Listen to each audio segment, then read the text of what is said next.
Oh, we're live. There you go. Hello, everyone. Welcome. We are doing a fun little chat today about sewing machines. And I think I can see the comments. I think this is our comments. Let us know if you're here. If you are here, welcome. We're excited to see you. Please like this live because it tells YouTube that you like this kind of thing and it pushes it out to other people. Hi, Laura. Hello. That really helps us. And if you are new to us, let me do a quick introduction. My name is Trisha. I call myself your pattern nerd friend. I like all things pattern making, sewing, and fitting, of course. And I come from a background of 20 years experience of making costumes for big theatrical productions. So that is my background, more in the theater. And then Miss Charlotta is here. I'm Charlotta from the Charlotta's Pattern Cutting School. My background is mostly fashion design. I fell in love with pattern cutting so I can actually make the clothes I want to wear. And then I taught a lot in real life and then ended up here with Trisha, which is lovely. And Yes.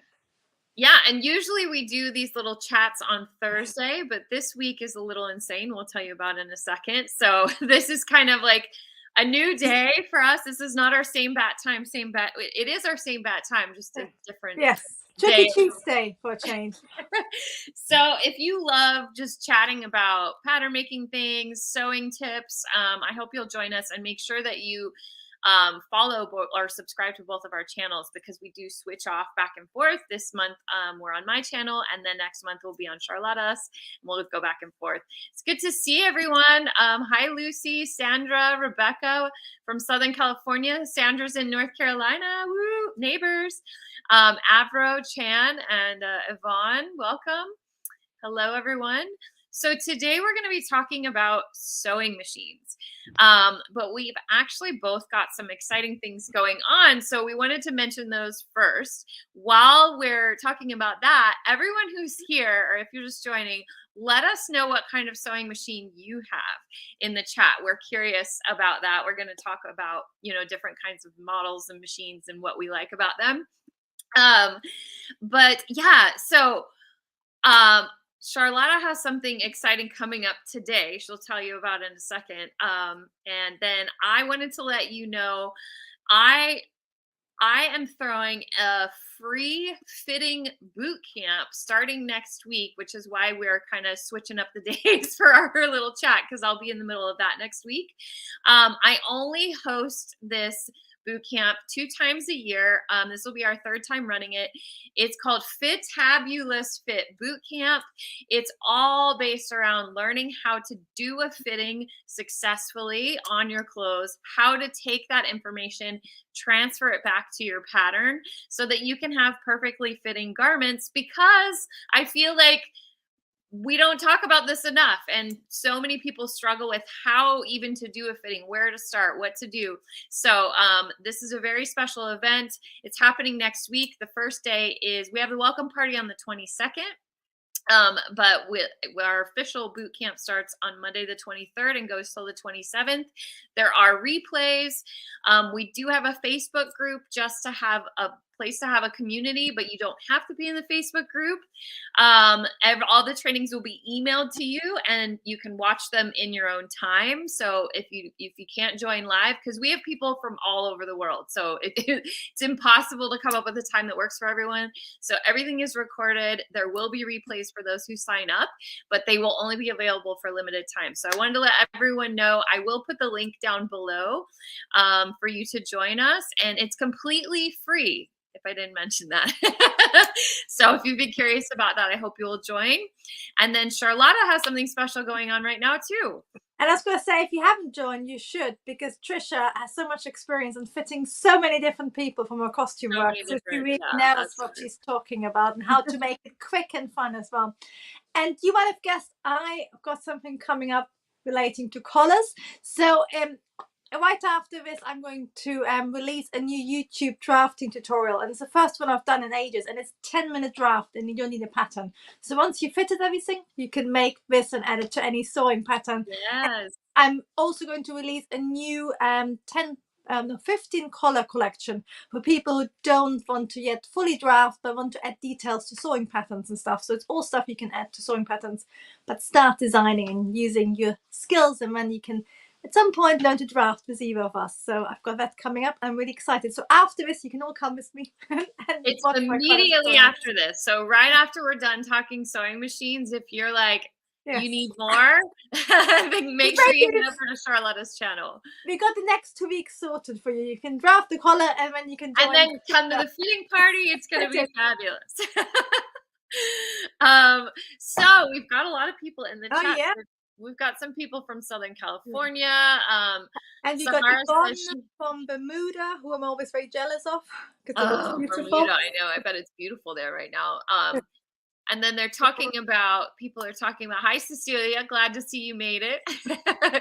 And Sahara says she has an old singer. You know, the old girls. I'm a fan of the old girls. We like vintage around here. Husqvarna Viking, Epic 2, Epic 95Q, Amber Air S600. So Viking and Husqvarna are great brands. Janome and a 1960s singer. Another one. Laura, so I know that's a really good one as well. Yeah. And treadle machine, a Singer treadle machine from Roxanne. Wow, that's impressive. Nice. 103 antique Singer industrial from the 1930s, but it's broken. Oh no, Adra, you gotta get it fixed up. That's a value right there that you have. But that's also how you know you're a real nerd, but you have broken machines. Yeah, it's true. When you have I'll tell you, I have a 1919 new home machine that is basically on display. Somebody gave to me as a gift. But I love it. It's so beautiful, you know. Yeah, they are like classic. They're really pretty looking. Yeah. Susan's in South Carolina. Okay. Husqvarna Viking, Baby Lock, Brother, Old and New Necchi. Is it Necchi? Necchi? It's Italian. It'll be Necchi. I think. Is that, I don't know that brand. Benina or Fiat? It's really good. Like again, like back in the day, it's like amazing brand. I've heard about that one. Okay, I've not heard that one before. Yeah. And Bermuda and Yvonne, yeah. Yeah, and then Yvonne from Bermuda, she's got a really old singer, and we're talking about it. She would just love a new machine at some point, but she's always like us, been stitching on vintage. But you know, that's the thing with the older ones. I don't know. I haven't bought like a new machine in a long time, but the older ones, they last. They just last and last, it seems. And you can fix them as well. What's that? You can fix them more cheaply if you don't have a computer. Yeah, you can get them repaired if you know if you know somebody who knows them. Lucy's saying that she's interested in hearing about the take-on machines. She has a Brother sewing machine, a Juki MO 2000 serger, and a Juki MCS, 1500 cover stitch. Yeah, I'm excited to have this, and it seemed like a lot of you guys were really interested in hearing about the sewing machine, so I think it's going to be a good chat. But she's been wanting to upgrade her sewing machine. She's not sure what to get. Would also love to a Baby Lock cover stitch combo. I'm interested what you think about that. The combos. I'll tell you my experience and what. Yeah. Rebecca has a Brother machine, 1960 Kenmore. Chris has a Singer industrial, which she just got, by the way, named, oh my God, Hazel, I think is her name. Because I know Chris, we kind of encouraged her to get a Singer for the use of what she's sewing, but she also has a FAF 1546 and a ton of other vintage and retro machines. Hi, Canada, from Ontario. Where are you at? My family's in Hamilton near oh my gosh, Niagara Falls. I wonder if that's close to where you are. We have another Ontario. Miss Cano Fletch, yeah, also from Ontario. And Janome, let's see. Still have my very first machine, heavy iron Kenmore. See those old ones? They last forever. Is it Kenmore American? Because I've never heard of it. It might be. It might be American. Brother and Singer, Janome, embroidery. Hazel is her name. Yeah, Chris said. Yeah, and is Janine? Is that Janome? Janome. Because Genomi had a baby brand as well, didn't it? Like a sister brand. Like Bernina is Bernadette or something, isn't it? Burnett, yeah. Bernette, Burnett, yes. yeah. Bernina. Yeah, Sears Kenmore is where Kenmore comes from. So I think it is Oh yeah, American. yeah. And Kenmore is made by Janome. Oh, I didn't know that. See, and I do want to put the disclaimer out. These are our opinions. Yeah. Neither one of us are machine. Like I know what I know from using them and having to purchase some. I definitely do not know like the inch. I'm not a mechanic. No. I don't know a lot about the history of them. So this is purely just us having a conversation. And sadly, we're not yet being paid to try out sewing machines. That's true. Yeah. Nobody is affiliated with this. We are not advertising any particular brand. We're purely just having a conversation. Yeah. So Elna is the sister. Ah, yes, Elna. I know Elna. And then and White was a Viking. Yeah, and Huskna, Viking. That's, I think, it's Swedish, and I think Veigo's sister. It gets so complicated, doesn't it? Yeah, there's so many companies. Well, White, and the reason I know that is because White was my very first machine. Okay. So let's talk about. Should we say our very first machine? Yes. We started on. My first machine was my mother's, probably. It was a Singer, like a newish one, not very great. And then my mother-in-law kindly gave me her Pfaff. So that was the first true machine from probably 1960 something. Yeah, the Pfaff. And that is a beast. It just goes, and it's still working. I had it serviced twice. See, I love Pfaffs. That's when I went industrial, I went Pfaff. So my main industrial machine is a Pfaff machine, and she's old. She's probably from the 1940s. But I love that machine, and she's a zigzag. She'll do zigzag. Ooh, that's unusual, isn't it? Yes, for industrial, it's not very common. And so, what was your first machine? My first machine. So I learned on my mother's machine, which my whole life I thought was a Singer. It's not a Singer. And then she told me she thought it was a Pfaff. It's not a Pfaff. Because when I went to visit her, she asked me to like look at it and set it up for her. And there's no brand name. But she got it back in the 60s. And back in the 60s, I think Japan and China, or maybe it was China, were making replicas. Japan, I think, wasn't it? Was making replicas of like the hot models. So she was told it was a Singer by her parents when they bought it. I think it was either a Singer or no, she was told it was a Pfaff because she kept telling me it was a Pfaff. And I, for whatever reason, thought it was a Singer. But it does not say Pfaff, but they are built to, like, she's mad when I tell her it's not a Pfaff because I'm like, it's not a Pfaff. It doesn't say Pfaff. But it was like a Pfaff replica. So that's what I learned on. And then my grandmother sewed. So when I went to visit, we used to go and stay for like a couple weeks with my grandparents every summer. And when I would go, we would always sew when we were with her. And she had a serger.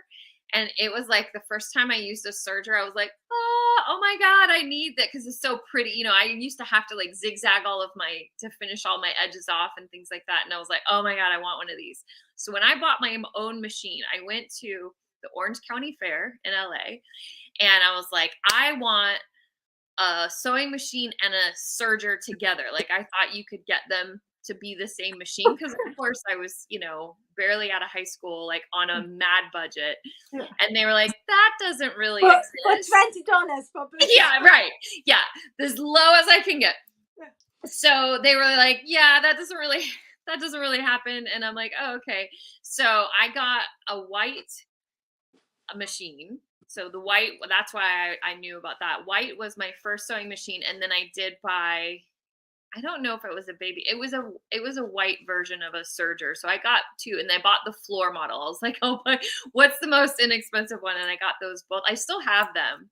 I may have gotten rid of the serger, but I still have them. And it had like a one-step buttonhole on the White. But yeah, that was my first machine that I owned, that I bought myself. Yes. And what was I going to say just now? We should probably also tell people that there's like real difference. In general, there's industrial machines, which normally come with a table or a sitting table, so you can sew flat and quickly. There you go. So here's the version. Yeah.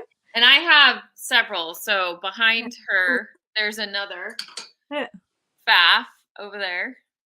So these two are the same model. And then behind my Bernina, there, that's a cover stitch machine. So that's an industrial cover stitch. And then on the other side over here, that's an industrial serger. So that's an industrial serger. I'm sitting in front of a different industrial serger, and then I have a single needle or a straight stitch industrial brother machine over there. So I mostly use industrial machines, but I pulled this girl out because this is a Bernina. And you have Bernina too, right? That's your machine that you use. Yeah, mine is heavier, and I always think the older they get, the heavier they become, don't we? Yeah. Well, that's how you know it's a good one, right? Yeah. Because it's got all the metal parts. Yes, it's like I think they're basically cars. They sort of always think they're made in the same factory as a car, the old ones. Yeah, yeah. I have an old Singer that somebody gifted me. Do I still have that? Yeah, I do. That was like from the 60s, a domestic machine like this. It's really heavy, but it's a good one. Yeah. Now you probably, did you ever sew on industrial machines like when you worked in fashion? I actually learned more or less. So I had my grandma and my mother-in-law. So you can actually in the back there. Yes. Yes, it's really old. I always they are big and but then I straight away always just used industrial machines, which were in general Pfaff and Brothers. Okay. And what I loved about, and what you should also tell, if you have an industrial machine, you don't lift the foot with your hand. You lift your foot with your knee. Yes. And that makes your sewing so much easier. Oh, so much easier. Yes. And the other thing I love about industrial machines is that you wind a bobbin while you sew. Oh, yes. It kills me when I'm using it to a machine and I'm like, oh, I have to stop and unthread my machine to wind this bobbin. And also, you know how on most domestic machines, I would love to know the chat things. Whenever you wind a bobbin, you have to pay super close attention, because most of the machines, it sort of jumps out and then it doesn't wind tight enough. But with an industrial machine, it's foolproof. It just winds up. Yeah. But both the Pfaffer and the Bernina. Although I will tell you, because we have, like, my brother won't accept my Pfaff bobbins, you know, and vice versa. And then we found a couple of faulty bobbins. They'll wind up okay, but then when you get them in the machine, sometimes they get crazy. They're really hard to kind of tell. They're just a little off. Yeah, because I bought some for that Pfaff, and I haven't used this for years because I normally use Bernina, which needs a service, because my daughter used it. And something else, probably some of you have noticed, if you let children use your sewing machine, it's amazing how quickly I can wreck it. And I taught beginner students, like 19-year-olds, for nearly like 8-10 years, and you just think, oh, seriously, how many machines can we destroy in one lesson? That was something I will say when I was in college for a little bit. We had Husqvarnas. We didn't have Berninas. And I'll tell you, so this model that I have here, this Bernina, this is a Bernina 1008. In the theater industry, like in the costume industry, this is the like coveted domestic machine that you want to have. It's an older model, and it doesn't have anything fancy. Like, it's got a zigzag and it's got a buttonhole stitch length, and it does have some, you know, we have some stitches, but it's durable, so it's less easy to mess up stuff, and you can put almost anything under it, you know. So I actually bought that to be my traveling machine when I was doing lots of work where I was opening doing tour installs and stuff. So I would have at least a reliable machine, but they still sell parts for this model. And you'll see them go up on, you know, like, I think I bought mine off of eBay, you know, eBay, and you can get them for used. Yeah, we used it at college as well. We had about 10. We used to have industrial ones. We actually got rid of it, which made me really angry. And then we had that old Bernina, which 20-30 years was going. And then we got lots of new Jukis.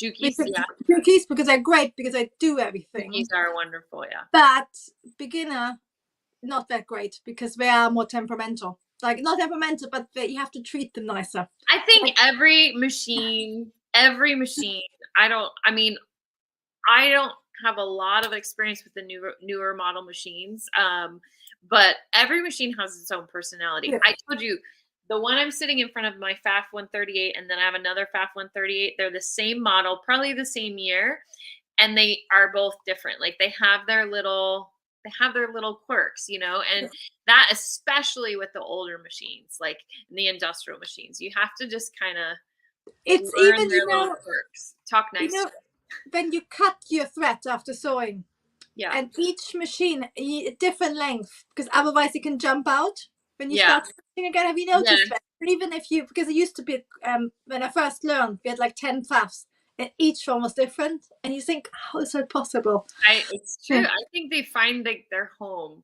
But when I was in school, we had I don't think we had Berninas. I think we had Husqvarnas, and then I think we had like a semi-industrial Bernina. They have And a Laura in the chat is saying, I learned on my mum's Husqvarna, and my dad bought her it because they had made motorbikes, and he and always you wanted. they traded off. I'll buy you a machine, you buy me a machine I can ride. That's cute. Yeah. So yeah, that's do you find it hard since you learned on well, what I was going to say before I asked that question, what I was going to say is when I was in college, the thing with machines and professional stitchers, this is what I have noticed, working with like in lots of different shops with lots of different stitchers that we would hire, to come on board to help us and things like that, is that if you are a professional, you do this all the time. When something happens with your machine, you stop and figure out how to fix it. Like, it's just part of sewing.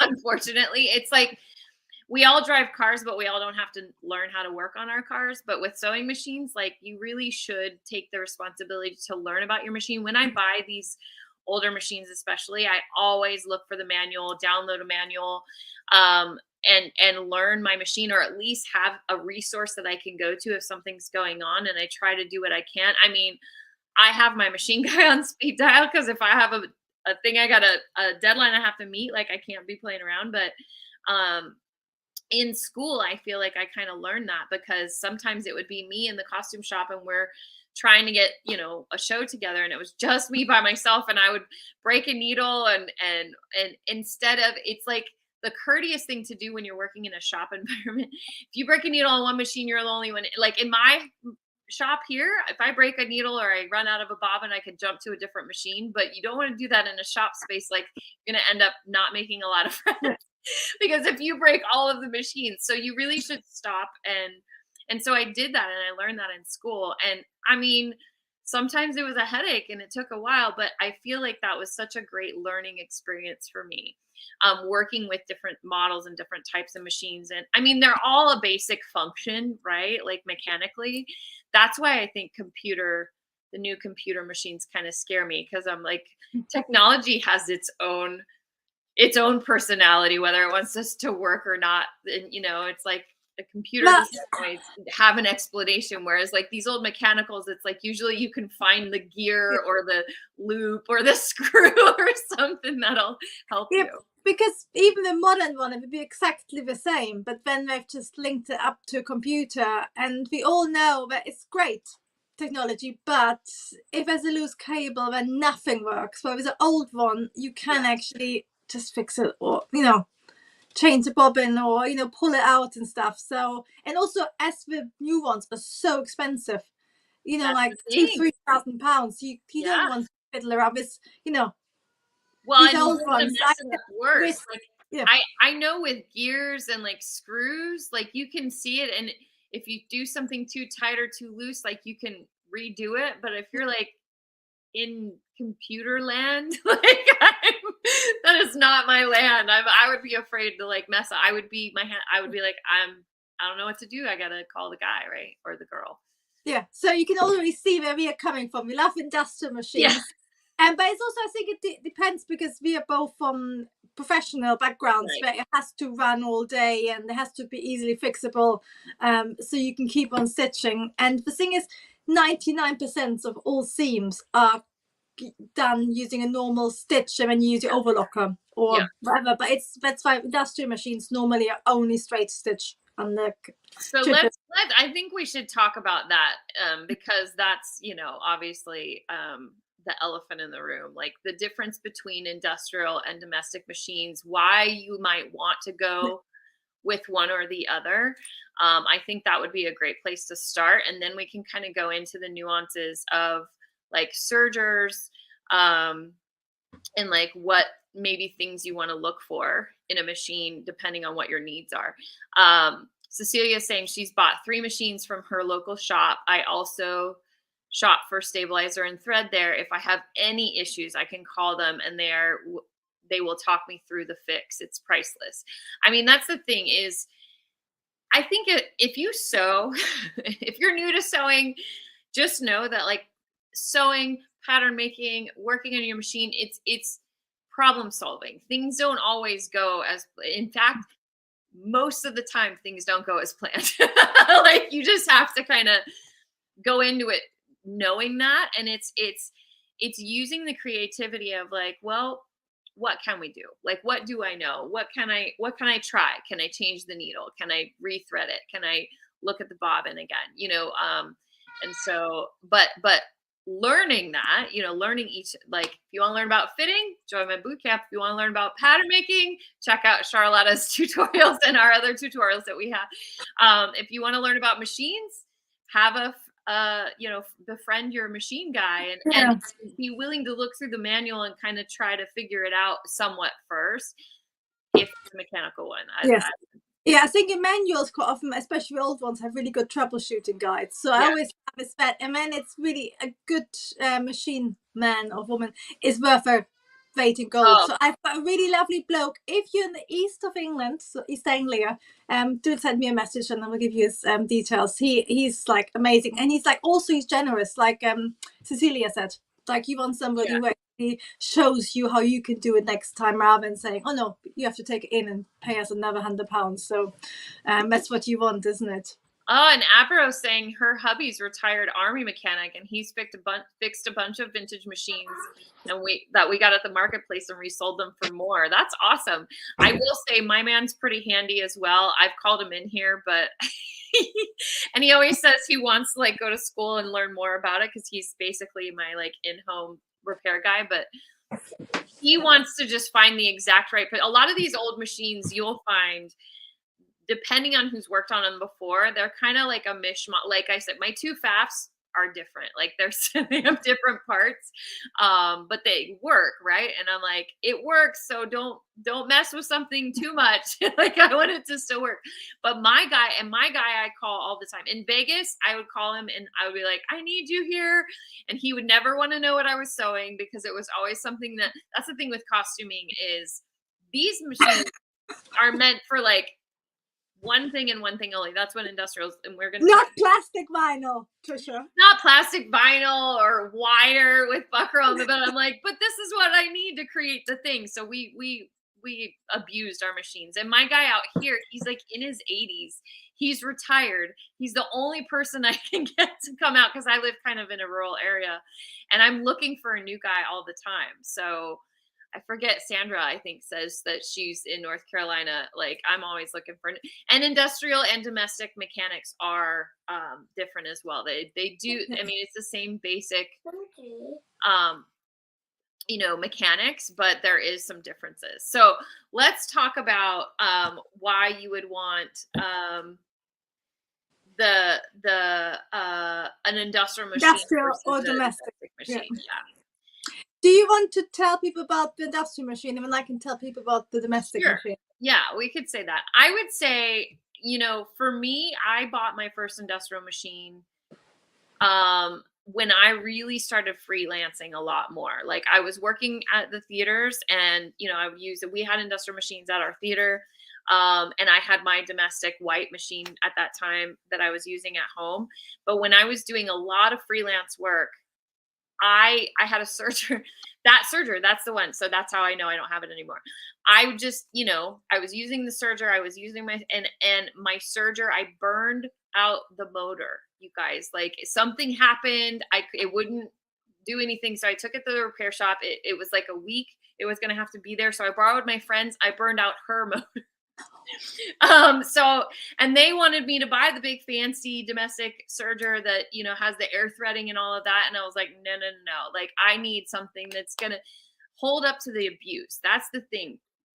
I don't think domestic machines are meant to be sewn on 8-10 hours a day. And industrial machines are meant for that. So they are, it's like, I don't ever worry about putting anything under my industrial machine. Like, there are things that are too thick, and now I have a walking foot machine too, but like, when we would sew stretch, and I did look specifically for a zigzag machine because I do a lot of stretch.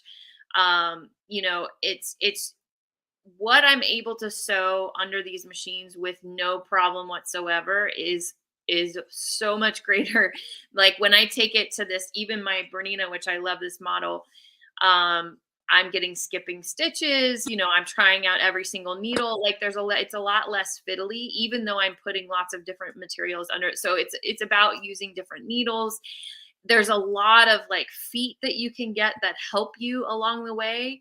Um, they are big, they do take up a lot of space, but like if you're making a lot of big things like skirts and dresses, and the having that table to be able to like distribute that waste and not have the step. And I know they make like the extenders for the domestic machines, but it's just, it is meant for that purpose.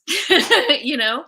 But I will say, so they are just more durable and they're more reliable, and in the industrial, you know, machines. And I just, you know, and same with the sergers, you know, like you can go vroom, vroom, vroom, vroom, vroom. Like, they're meant to go fast. You can slow them down. They don't have to go fast. There's different motors and different motor speeds, and you'll learn them. But if you are sewing professionally, I think you seriously should consider at least looking into an industrial machine. And I would say the majority of people that I have seen go to an industrial machine, it's night and day. So you're like, oh my God, now it's hard for me to go back to a domestic machine because I'm so used to using industrials. I'm like, yeah, I would take stuff that I was working on in my shop and then go to the shows and use our domestic machines at the show at night when I would be working. And I would just struggle. Like, it wouldn't, like, it was too thick, or so slow, isn't it? and then I'm like, oh, now I thought I'd be done with this. And yeah, and it's slow. Like, my stitcher used to, I would be like, vroom, vroom. She's like, hold your horses. You need to calm down. And I'm like, oh, I just want it to be done. So it's just it's a different, you know, it's a different level of that. But I will say, with the industrial machines, they are meant for factory work. So, like a straight stitch machine, like in a factory, you usually have people sew the same section of the garment over and over and over and over and over, repetitive, which is why my sewing machine guys hate me, because I'm like, no, we're doing this, and then we're doing that, and then we're doing this. We throw a lot of different crazy things at my machines. But so you need to really kind of think about what it is you want to sew, and then you would get the machine for that. So we recently bought a walking foot machine, which you can get other feet that will help. Like my brother straight stitch, it works great on leather as well. If I have the right foot on, if I have the right needle on, it works. But the walking foot works a little bit better. We had a big project where we were doing a lot of leather work, and so I decided that it was time for us to invest in that. I bought a zigzag machine, you know, because I did a lot of stretch sewing. So that was important for me. It doesn't have a buttonhole feature. It doesn't have fancy embroidery stitches like you'll get on some of the other domestic machines. It is meant to do like the main thing. And then if you want to serge, you have an overlocker or a serger. So that is one big difference. And then I would have, like, I have this. I use this for my buttonholes. Like if I need to make a buttonhole in something, I'll go to my domestic machine. Or if I want to put like a marrow edge, they have marrow industrial machines where it's just that little tiny edge, like on napkins. But I have a domestic serger that I use that I can change the stitch so that it creates that stitch that I'll use for that. And then I keep my serger set up for finishing seams and putting things together. So before you all rush out and buy lots of industrial sewing machines, now there are some downsides. Let's talk about domestic machines, because of course domestic machine is made for somebody who made their own clothes, or maybe has a small business, or of course for family. So domestic machine normally does everything Trisha has a whole workshop for. So especially in the modern ones, you can do straight stitches, zigzag stitches, you can often do blanket stitching, you can do some sort of overlock even, you can do buttonholes. So it's that sort of balance. You get a lot more functions, but that's balanced with weight, which industrial machines, you need 2 strong people to carry it. I wouldn't be able to. They do come apart, but they are meant to, once they land, they are staying. Yeah. So that's why domestic machines are great, because they're smaller, you can put them away, and they do most of things. I wouldn't, stitch lots of leather on it, but they are functional, and they're quite often also, you can fix them yourself quite easily. Older ones, they're sort of accessible for troubleshooting, and they just do the whole range in one machine. They would have 5-6 different machines in a workshop. So it is the balance. As most of us, if you make just clothes for yourself and you maybe stitch like a few hours at a time, then a domestic machine is really good, and it's takes up a lot of space. So yeah, it's sort of that pro and con. I learned on a domestic, but I think the older the domestic machines are, normally the more they are like an industrial machine. So they run really fast compared to modern machines. But I think actually, for a beginner, a domestic machine is great because you can do a really slow foot, so you can like walk. So it's like we normally have a little tortoise, so you can stitch really slowly. And I also think when it's actually quite nice to have all different functions, so you can start learning different things on the same machine. And I think because there are some very expensive, very beautiful baninas, for example, but I think like a Prava, for example, for like £200-300, that will probably do you fine for a few years, and then you can always invest in even industrial if you really want to do loads, or in a banina if you want to do it, or Yuki if you want to, or Yanomi if you want to do fancy stuff. So I think it's a sort of balances, and as we're in our journey, get more sewing machines, or get some vintage ones. It's kind of like sewing machines end up like to be with patterns and with fabric. You start collecting them and you learn what you like, and I think you mentioned in your story, Charlotta, how you said it's hard to see them at the charity shops and not pick them up and try to find a use for them. But definitely I would say that's the main thing, is that and I have, people ask, well, if I have a zigzag,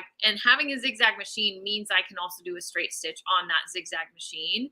I picked up the Brother single needle straight stitch at an estate sale, and it was just a great price. And I thought about it. I'm like, do I really need it? Should I trade it in for a zigzag machine? But it does a really great straight stitch, and it was able to handle thicker fabrics. Whereas even though I can do a straight stitch on my zigzag, it's still always going to maybe have a little bit of a wiggle because it is meant to be a zigzag machine. And I'll tell you, my brother doesn't love stretch materials, and this one doesn't love non-stretch materials. So I kind of decide which one's going to play better with whatever material I'm working on. So it definitely is they are good for this. They are really great for this one thing, and if you get an industrial serger, yes, you can change up. Like we have a 5-thread that we could do a chain stitch, which we don't usually use with my industrials, but generally we set them up and they stay set up for that, like with those tension settings. And then if I want to get crazy or more creative, I go to my domestic machines. And Sahara was saying earlier, she on her machine, she only stitches cotton because she's just know how to adjust the tension. And it's also these sort of things which on a domestic machine, I think quite often on the new ones you can adjust it on the screen. So that's the only good thing about the computer screen. You can really easily go up and down, and every time you turn it off, it will go back to 0. So mine on the older machines, is this the right way around? Can you see it? 1 second. I was always afraid to touch the tension on. Yes, sorry, I'm challenged. So the tension. It's hard because it's opposite. Where is it on here? Oh, it's actually up here on there. So you move it forward to backwards. What I would do, Sahara, if you have numbers on it, make a note of the number you started with. And when you go a little bit to the left, what happens? A little bit to the right, up and down. And then if it doesn't work, you go back. Just make sure you know where you got back I to. usually, when I'm trying to play around with tensions, I'll go to the bobbin tension a lot of time too. Yeah, I was gonna say once. I think if you're a beginner, just doing a top tension is safest. And Yeah, then I feel like the bobbin tension's easier to adjust. I guess, but shall we tell people what the bobbin tension is? So let me get my bobbin out. On the bobbin, you got a tiny little screw here. Yes, and you basically can use another bobbin, or which technicians never like, or you can use your screwdriver, and you basically just turn it a half, like a quarter turn, and that will either let the thread come out, you know, faster or tighter. Yeah. And same thing on machines too. The reason I wouldn't recommend it for novice swords is because you're doing it by feeling. So with the top tension, so this is my industrial bobbin case, and it also has the same. Yeah. So it's just that screw. There's two. There's one that holds, because there's a spring. You know, there's a spring that holds the thread, and that's what gives it the tension. So there's the screw that holds the spring on, and then this one here, if you loosen or tighten, that will allow the thread to pull either tighter or looser. And you're supposed to be able to hold it, and it just softly lowers. So the looser you make it, if you have a thicker stitching thread, for example, you would make it looser. But if I was a novice, and for example with my students who, you know, the beginners, I wouldn't let them do that. That's something I would do. And on sergers, tensions, that's the only one where I would say I adjust that pretty regularly, is on my overlockers, on my sergers. And what I was always told to do is you turn everything to like 0, like all of them to 0, and then kind of 4. I think there's a dial of 8. Like 4 is like your middle range, and then, or you put them all at 4 and then kind of see which tension needs to be adjusted. And there's usually in the manual that'll help you as well. Can I just ask something? This might be American English thing.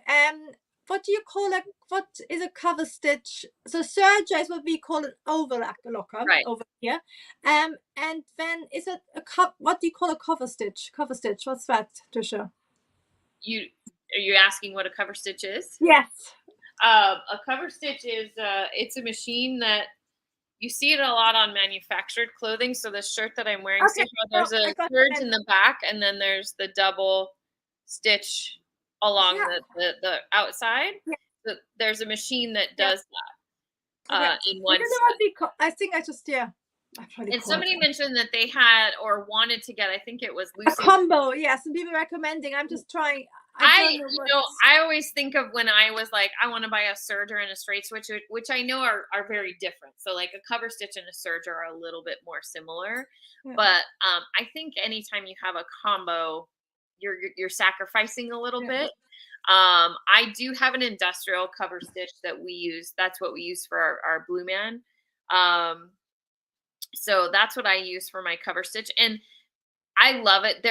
Every cover stitch I have ever used has been somewhat temperamental as well, like even more so than the regular machines, just because there's so many threads going on. And then you can do different cover stitches, like yoga pants are, you know, where you see it looks like the serge on the top and the bottom. That is a cover stitch machine as well. So, and then you can remember what we call it in the UK. What's that? I'm trying to remember what we call it. I think it's a different word. What you guys call it? Well, I don't know. It might be cover stitch. I thought it was called. Who knows? So, and then Chris is saying she put 16 layers of Ottertex canvas through her new industrial to see how thick it would go. I mean, that's the thing, is that it's usually they're just set up for that, and they're simple machines. Because they don't do all the fancy things, like they can do that one thing really well, but then you are limited. Professional costume wear here, I chose a Juki TL2000 instead. It's a semi-industrial machine. It sews as fast as an industrial, but it's portable. Great because I often have to bring my own machine on jobs. I hear you, Gritty and Pink. That's why I bought my Bernina, because they kept giving me like very basic, um, cheap machines, and then they would want me to produce like costumes with these little machines, and I was like, so I was like, I'm bringing my own. At least I can rely on it. But a semi-industrial is another great way to go too. That's what we had in my college. Was we had semi-industrial Berninas, and And they're I've great. heard really good things about the Juki TL2000. So Yeah. Laura is thinking of getting that one as well. That's a really good Is machine. there a domestic cover stitch that is it a combo serger? I believe there is, because I know Sasha. I don't know that for certain, but yeah, there is a domestic cover stitch, because I do know people who've gotten domestic, a dedicated cover stitch. Yeah. I agree with Trisha. As soon as you get a machine, it's just too much. It doesn't really do it. And I think with sewing machines, you can get old one quite cheaply, and they work beautifully. I think both with cover stitch, I'm going to use that name, and overlockers or sergers, like cheap ones, are awful. So I actually have got. We can talk about machines I hate, because I learned to We use. talk about machines we Yes, hate. I used to learn. I learned with a industrial. I think it was a Benina overlocker, which are beautiful. And I do beautiful overlockers stitches, and then we always had Benina overlockers at work. But then I don't overlock that much, so I can't really justify a really expensive one. So I got a really cheap one. I'm going to show it to you.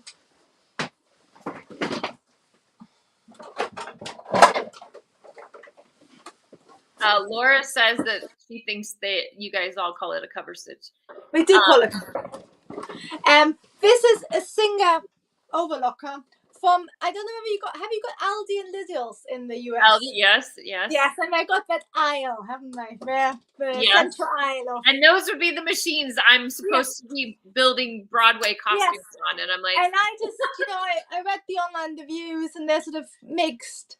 But that's been sitting here for maybe 7 years, and you can't get tension to work. And it's like such a difference. It's like just slightly different, but it makes, I would have rather bought a better one secondhand.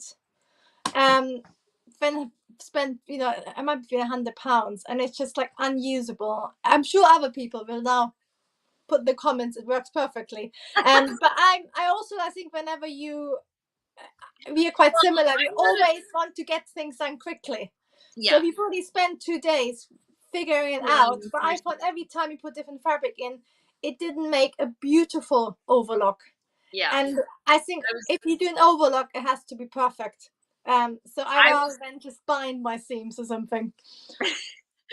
I always think that the more inexpensive machines that are not as great of quality, you can maybe get them, and especially with sergers like our overlockers, they like are inconsistent. It's like it'll be nice for a few uses, and then it'll get wonky. It's you can get them to work okay, but it's getting them to keep working okay. It's like because everything with a sewing machine or a serger, it's all about timing. It's all about what time these things cross with the needle and what position. So if anything is off, that's why often if you break your needle, and then all of a sudden you thread it, you put a new needle in, and it's like your tension's all messed up, something's weird, likely that needle hit something it wasn't supposed to, and it like threw it off, and your timing is off. So that's number one thing. See, I look at the timing more than the tension. Like that's not my first is like, do I need to change my needle? Second, is my bobbin the right size? Third is like, is my bobbin is it actually going to that point? Is it caught in the tension? That's the other thing. And then if all of that is like, yeah, why is it still not working? Then I look at, okay, where's the timing? That's where the manual will tell you where, like what position when the needle is here, that arm should be, there. And that's where you can kind of like adjust things slightly. But Lucy saying she wants a baby lock because she's tired of playing with the tension on my serger and cover stitch. I will say another thing, that the only time that I really play with my sergers tensions is when I'm changing up fabric. So I usually have them tensioned, ready to go for spandex, because how close the stitches are together um, will allow you to use it for things that stretch without popping the stitches, just like on a regular machine. So I usually have it set up that way, even if I'm sewing things that are not stretch, because then I know for sure it won't Yeah. pop on me. But yeah, things that I hate. So I'll tell you something I hate Yes. about machines, domestic machines. And then we can talk about things that we love. So we can talk about brands that we like. I always get asked what kind of machine to get, and because I'm in the industrial world, like my favorite domestic is a Bernina, but I've worked on some Genomes and like some others that are nice too. But one thing, like when I would be on a tour install and they would have me making circus costumes out of spandex and stretch, and they give me these cheap machines from the drugstore, and I am not able to adjust my zigzag width and zigzag length. Yeah. So it's just, they have like, you can use this kind of zigzag Yes, like or 3 this options. kind of zigzag or this kind of zigzag. And it is nerve wracking because you only have a limited control over, because how you can, like, the correct zigzag stitch for stretch materials needs to be like it needs to be wide enough and close enough together that when you pull it, the thread can stretch and has room to stretch straight, so it's like a zigzag like this, and then it goes like this, and that's what allows it to stretch. But if your zigzags are already too wide, then it's going to pop on you. So not being able to adjust my stitch width, like my zigzag width, when you're going back and forth, and your length of your stitch. So if you are going to look and you're new to sewing, there's nothing wrong with these lesser expensive machines, especially when you're just sewing cotton and you're just sewing like easier materials. You're not going to push it too hard. Definitely at least make sure, whatever model it is, that it doesn't just give you like, well, you can do this zigzag. Like, you want to be able to adjust the width of how wide your zigzag can go and how close, like how long your stitch length can be. That is one thing that has I think we always say, like, I think as a beginner, you don't have to buy the really expensive model, but I wouldn't buy anything too cheap. Or somebody said, like, sewing machines for children, because if it's too cheap, it's going to basically kill you and put you off sewing for life, because it just won't then you're work. And the whole time. yeah, and you will spend so much time, like Yvonne said, like so much time trying to fix it all that it takes the joy out of learning to stitch. So actually, the best thing is to find somebody who has one and try a few out. Or see if there's anybody like in your family or find a neighborhood who's older, might not use their sewing machine. Sometimes then people, like, at some point they stop using it, and then they're always quite happy to share it with somebody who wants to learn. So that's sort of good to try it out first. Yeah, and then, but I would rather save money and buy one for a few £100 rather than buy one for £50, and then it drives you mad. So, like, absolutely. Aldi special. It definitely, you want to, so let's say bare bones what you want in a machine. Now, a lot of, like, when you go to a sewing machine retailer, they're gonna want to sell you on all. I think, and this is me, and it's totally biased and maybe not correct, I'm sure people would disagree with me, but if you want to do embroidery, then you should have an embroidery machine. You should have a regular sewing machine that does regular sewing, and maybe have a few like decorative stitches. But once you start introducing all of the embroidery features, first of all, your price is going to go way up. Secondly, like, you don't need all of that for constructing clothing, for doing basic sewing. It's nice to have those. I've never had an embroidery machine, but it's just not my thing. I usually send stuff out when I have to get it embroidered for pieces that I need. But that's one thing, because if you go to a sewing machine retailer, they'll try to sell you on these embroidery machines. My grandmother had one. My grandfather wanted me to purchase it from them when she passed, and I was like, I'm not going to buy a $3,000 machine. Like, that's just going to And sit. I think the problem is there's a lot like the one we bought for students, which was like a Ukim. It was about £1,000, and they had lots of embroidery options. But at that price point, you get quite a good sewing machine. Yeah. But you're probably paying a few extra £100 for that embroidery section, which isn't very good. I think when you have to embroider, you have to go like £3,000-4,000, and then you actually have to really love embroidery. Otherwise, as Trisha said, you send it out or you find other ways. Yeah. And I mean, there's so much you can do with them. It's really cool. And I do love it, but it's just, it's kind of a whole different skill as well. You know, it's a different way of doing things. So I would say you want to make sure you have straight stitch and zigzag, which most machines will have. That adjustability with your width of your zigzag and the length of your stitch.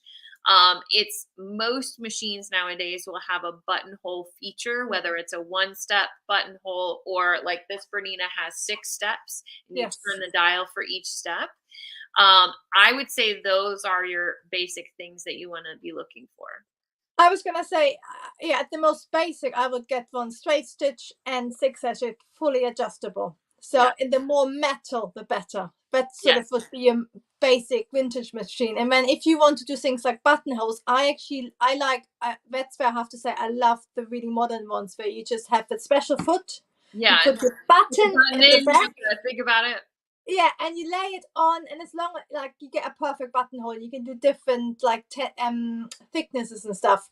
Because the 6-step buttonhole, you know, you have to really concentrate each time rather than just sending it through. I'll tell you why I don't like, because my white machine that I bought, my first machine I was telling about, it had a 1-step buttonhole, and it broke, and then I couldn't do buttonholes because at least with this one, it's like you have the steps. But I didn't know where to go. Like I couldn't do any part. Like it would do like half the buttonhole and then it would get hung up and stop. And so I couldn't because the buttonhole is really, it's a bar tack at the bottom, a close zigzag, a bar tack at the top, and a close zigzag. So it would like get hung up on the second one. Whereas if I could do the step, I could like rotate, I could cheat it, right? And still make it work. So that's fine. And that's actually another thing, like because depending on which machine I'm using, I think this one has broken the buttonhole. I just do it literally wide zigzag, really tight. When you do a narrow zigzag, wider zigzag, and when you reverse back. So that's actually a buttonhole. It's not as pretty. I think that's where you get a really high price point, one buttonhole. Then they do make beautiful buttonholes. And there's other great features. Like when I'm going to Atlanta and filming, you know, for PMA, I use Mimi's machine, and oh gosh, I wish I remembered what kind she had. I want to say it's a baby lock, or they're amazing, aren't they? Really I mean, and it is a computer machine, and it's got like you can push the button, it'll cut the thread for me, which I'm not used to that, and so that was nice. You know, they will thread it for you. I had an automatic threader on that white machine. I barely ever used it. You know, I forget about things like that. But you can stop where the foot will always stop down. You can do it so that the needle will always stop down. And I will tell you that some like in factories, they have like a little added computer thing that they add to some machines. And you can do all those fancy things with industrial machines as well. But I think it's harder to adjust that. Like that's more for but I think it's also what you're using. Like you're the queen of spandex. I'm 99% woven, therefore I don't really need a serger. So that's why I've been getting away with just doing binding or flat hemming. But then if you're doing mostly knit clothing, then you definitely want to get a really good cover stitch or baby lock or something. I really liked the serger just for finishing off. Yeah, like you said, you can bind your seams. I just really loved it for finishing off and giving it that professional touch. Yeah, I think because the industry I always worked in, like you didn't overlock, you bound anything visible. So I'm always been like trained and everything is like you know, like French seams or something. So I don't mind doing that. Sometimes easier too. So we're almost out of time, so I want to I know you got to get to this other one, but buttonhole attachment, Chris is saying the the Singer straight stitch machines. So for my industrials, I love my Brother straight stitch. I love the Juki models, and there are Juki zigzag models. They're a little bit more expensive because they are great machines. I love my FAF industrial machines, my industrial zigzags. I just bought a Juki. My walking foot is a Juki LU walking foot machine. So those I'm partial to. Regarding the sergers, this is a Wilcoxon Gibbs right here. My other one is a Juki serger. I love my Juki serger. Juki is a good brand. I am not a huge fan of Consew machines. Those are a more generic, lower end model of industrials. There's also Jack and Taxo. They're okay. They can be good machines. I'm just saying they're just the lower end. But try it, like everyone has its own personality, and then there's lots of other machines as well. There's also like a difference. Like Singer used to be the queen of all sewing machines. Like I was telling my stories earlier, my mother-in-law got a faff for her wedding present. Her mother wouldn't speak to her for several weeks because at that point you had Singer. Singer was the name. Yeah. Why are you doing that? And I have to say, I'm not a fan of contemporary singers mostly. I think they sort of, again, they've gone out too much. Quality has gone down. Path has gone down, I think, as well. I think with Bernina, the super high brand is still really good. The rest is good, but not really maybe qualifying that really expensive brand points Bernina have. So I think in general, in the way older you go, the more you guaranteed it's made in a factory out of metal, and it will survive us all. And with Jukis, I was always told, like, you want to get a Juki model that was manufactured in Japan as opposed to China. The quality of the parts that they use is different. So do a little research. There's a lot of information, especially on the industrial machines and the regular domestic machines too, to find out information. Yeah, and definitely, like, the heavier the metal parts, that's going to be something that's going to last you a lot longer. But there is, nice features with these computer ones as well. So, and I think with also the price point, it's sort of like maybe £50 or $50 is going to be rubbish. I think about £200 to £300, that's a really good starter machine. Yeah. And then you have to never jump to about 1,000 to actually get the next level. It's sort of weird. There's sort of certain price points where you then actually makes it worth jumping up. And that's one thing that I will say in a difference between domestic and industrial is people think that industrial machines are really expensive. If you buy them brand new, they can be in the 1,000 to 2,000, maybe a little bit more. But all of my industrials I've bought used, they're all from like the 40s and 50s and 30s, even some of them. And I've bought some of them for $200. I've bought some of them for $800, $500. So they are definitely on the lower end comparatively to domestic machines. And it's just because. But I think it's one of those things for certain things, secondhand, it must be wrong. I think with computer machines, I would always be careful because there might be like a weird fold. Right. But with anything mechanical, I've never bought a new machine.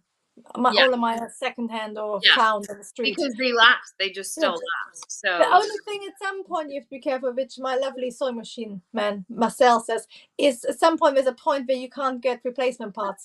Yeah, that's another thing to look at when you're looking at machines. Because I will tell you, on my FAFs that I love, it has a longer shank for the foot. So that's the other thing with buying feet.